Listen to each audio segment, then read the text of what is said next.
From the Bob Mills Weather Center, meteorologist Stephen Nehrenz. Well, the little bursts of snow from this morning are gone. The wind hasn't left, though. It is cold outside.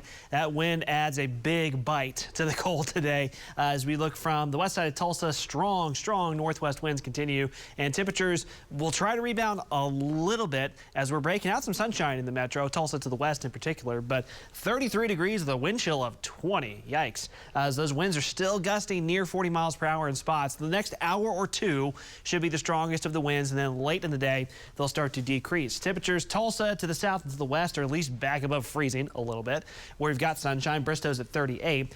East of Tulsa, Tahlequah, Grove, Miami, you're still under the clouds. We've had a couple bands of moderate to heavy snow earlier this morning. You're still at 30 degrees, but you'll at least get to the freezing mark here soon. Across the country, powerful storm systems. I want to show you the temperatures out ahead of this system that's swung through here. Look at Orlando, 77 degrees right now. Charlotte, North Carolina, in the 60s. Washington, D.C. is 50 degrees. So this is a dynamic system.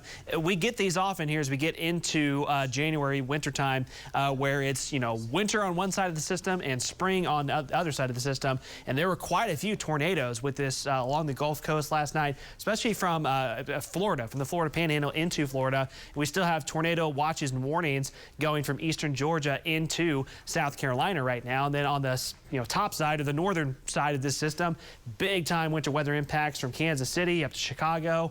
They've had a lot of snow around Kansas City, and that system continues to progress off to the east. And still another day where there's a lot of colors on the weather map here. High wind alerts across our area into the southeast United States. There's that tornado watch. Flood watches up to the northeast. There's going to be some significant flooding concerns up to the northeast today into tonight, and still winter storm issues in the portions of the plains and the Midwest and into the Pacific Northwest as well. And we kind of will reload with more systems to the west over the next several days.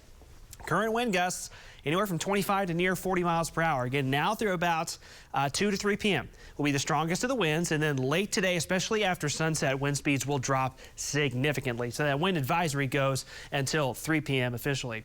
Here's the rest of the afternoon. Again, clouds gradually clearing from west to east. So Tulsa down to Okmulgee, McAllister, Bristow, I've got us in the upper 30s. Might be near 40 once you get into our far western counties, but Tahlequah to Grove, Grand Lake, Miami, you're just going to eke barely above freezing this afternoon where the clouds are still hanging on.